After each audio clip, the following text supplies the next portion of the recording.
Have you ever heard the saying, if you want something done, give it to a busy person? That's not exactly true. The reality is, if you want something done, you need better habits. Hey, I'm Michelle Reese, founder of the Align Agent Academy, where I get to help agents like you create a multi-figure business by increasing productivity and reducing the overwhelm. And today, I'm going to show you how. Hey there guys, welcome back. I'm so excited you decided to join me again today because I'm going to be sharing with you my top 3 productivity habits. Now, why does this even matter? First, let me set the stage. Those of you who know me, who've been following me on social media, know that I lead a pretty busy life. On top of running a real estate brokerage and on top of running a coaching business, I'm also a mom. I'm also the house manager. And so like you, I have a lot going on. But the question I get asked most often is, how do I do it all? And so today I want to shed some secrets with you. First of all, we hear most often people say, oh, if you want something done, give it to a busy person. And that's not the truth. The reality is, if you want something done, if you really want to create results in your business, you have to be able to create better habits. And so today, I'm going to be sharing with you how I actually started to create better habits, the ones that align with me, and what those top 3 habits are. Now, before we begin, I'd love to know if you've done a DISC assessment or any kind of personality profile assessment on yourself. Let me know in the comments section.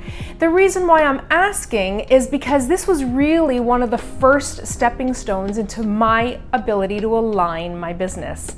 And what I mean by that is, there's no shortage of people out there telling you the best morning routine, the best night routine, the best way to generate business, the best way to do social media. And you're always going to find people that are trying to persuade you and influence you on buying into their system. Now, none of that is wrong, but I can tell you from experience that when I try to mirror my business and routine and my lifestyle against someone else's, I always found myself feeling a little bit frustrated because not every strategy and system and routine works for me.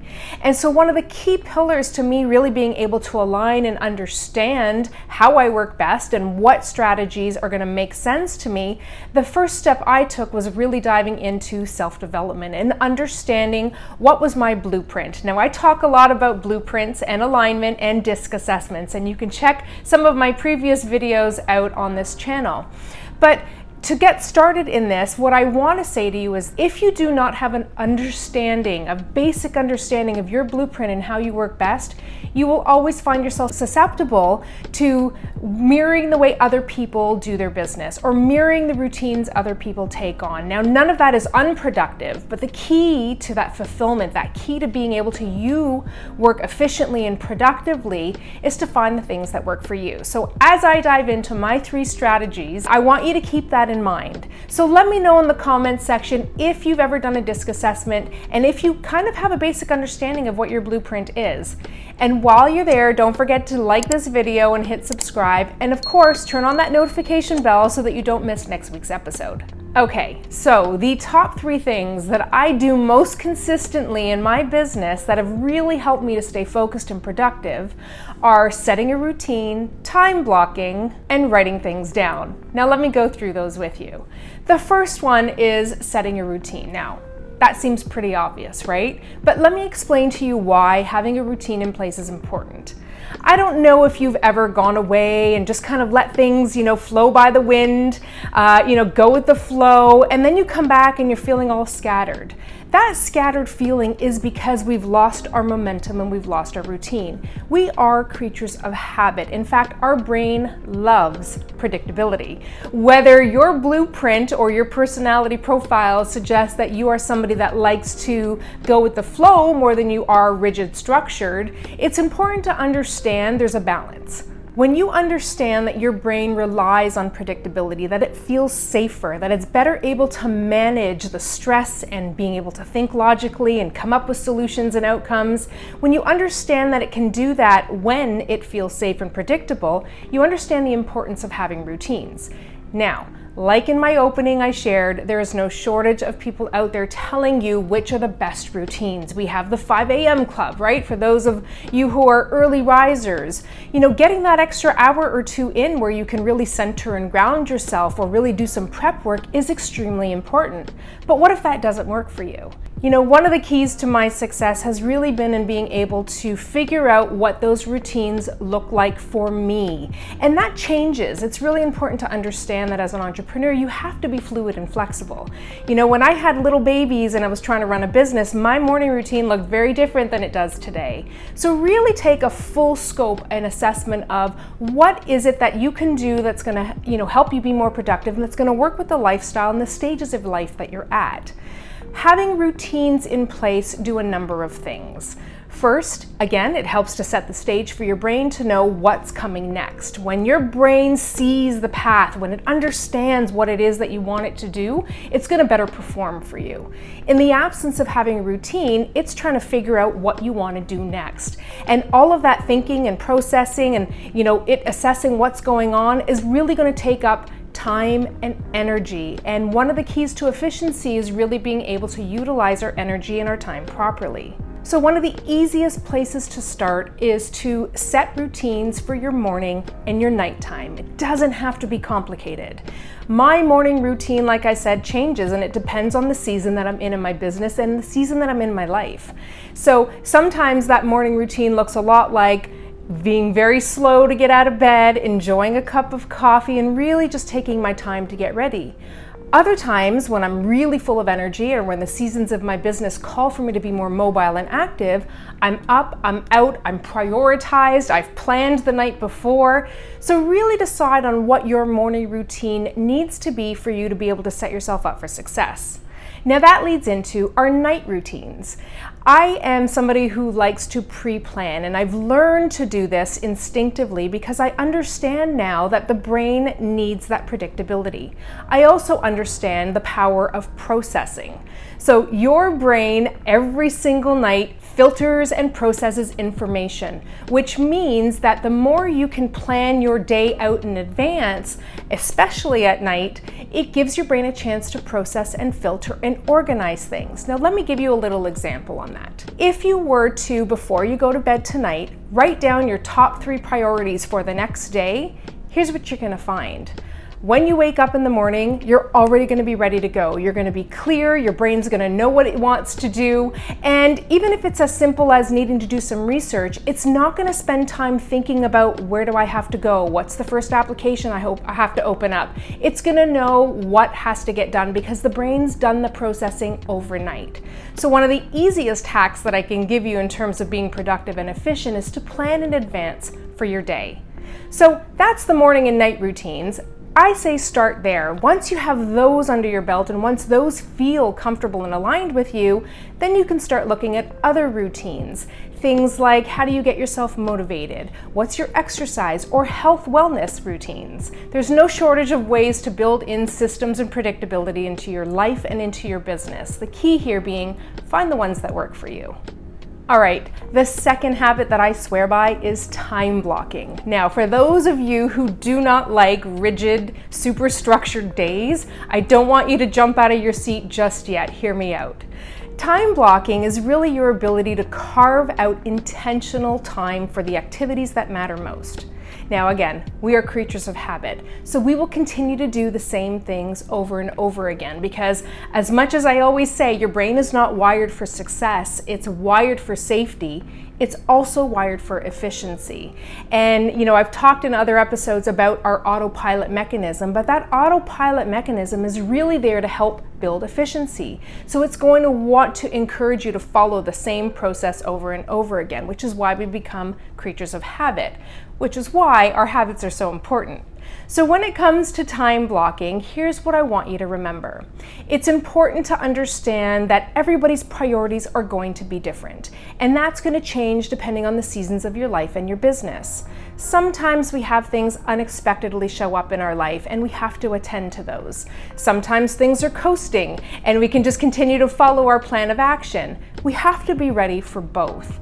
And so time blocking is your ability to sit down and really be intentional about what activities matter most to your business goals, to your lifestyle goals, to your health and wellness goals. Take a look at that whole life wheel and really start setting the intentions there.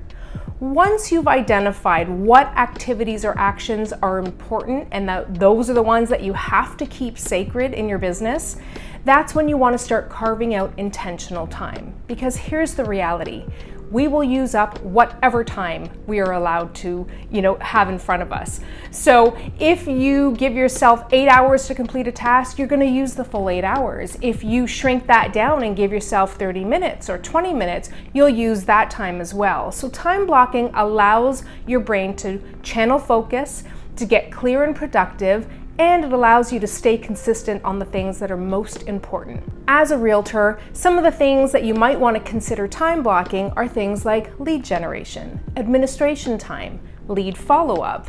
Those are the things that we tend to put on the back burner, and will, without an absence of the routine that we talked about earlier, you'll end up gravitating towards things that feel easier or more enjoyable. And sometimes it's the tasks that we don't really love doing that get pushed to the side, but it's those tasks that really make a difference in us being able to move the needle forward in our business. So when it comes to time blocking, sit down and make a list of all of the activities and tasks that are super important in your business, that if you didn't do them, your business would not be growing and moving in the direction that you want. Once you're clear on those, really carve out time in your schedule, because if you're not intentional, it's not going to happen. Which brings me to habit number 3, which is writing things down.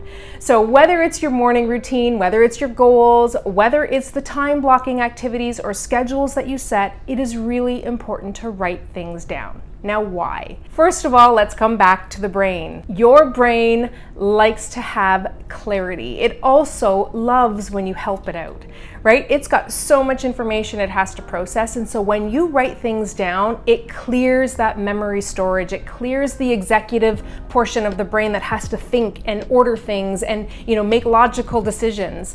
Writing things down increases your ability to actually get things done. In fact, studies have shown that you're 25% more likely to complete tasks if you write them down. So what are some of the things that I would be suggesting that you write down? What works for me is to be able to write down my top 3 priorities. So I start the night before and I write down my top 3 priorities for the next day. Writing down all the ideas that I have. Now here's a really big one. I'm a creative person. I am always thinking about things to do and strategies and new things that I can implement into my business. And so I am somebody who swims in a sea of ideas. If this sounds like you, I'm going to tell you right now that being able to write down those ideas, really having a place dedicated to be able to just, brain dump all of that stuff is going to help your brain immensely, because it's now not being held in your memory storage. It's down on paper and the brain can go back to functioning and processing other tasks that are more important. So writing things down, like any creative ideas you have, any projects that you want to do, any goals that you have for your business. Now, for those of you who have ever taken any of my mindset programs, you'll know that one of the other things I tell you to write down are your fears. And yes, we all have them. There are a ton of things that we swim with throughout the day that whether we realize it or not, are actually impacting our ability to do our business well.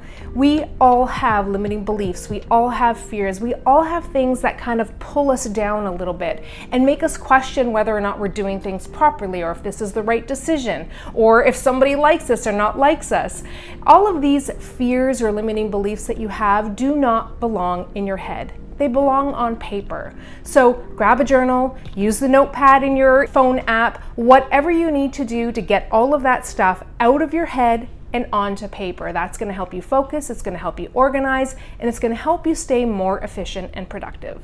All right, so those are my top 3 habits that I do every single day. Now, here's what I want you to remember. You have to find the ones that work for you. So the best place to start is to do a DISC personality profile assessment. If you've never done one before, I encourage you to check out the comment section in the description of this video, and I will leave a link for you to complete a DISC assessment. Or look outside and see if there's any other assessments that you might want to do. Anything that's really going to familiarize yourself and really shed some light on how you work best is really going to be that first stepping stone into being able to figure out what your blueprint is and how you work best. Because here's the truth. The minute you can align your strategies, your systems, your practices, your routines with how you most naturally would like to show up, the easier things are going to be. And the easier that things are going to be, it means the more likely you are to actually do them and complete them. So, I'd love to hear from you. What did you think of this episode so far? What about the strategies I've shared? What works for you? Let me know in the comments section. And while you're there, don't forget to subscribe, like this video, and turn on the notification bell. And I look forward to seeing you guys back here, same time, same place next week. Bye for now.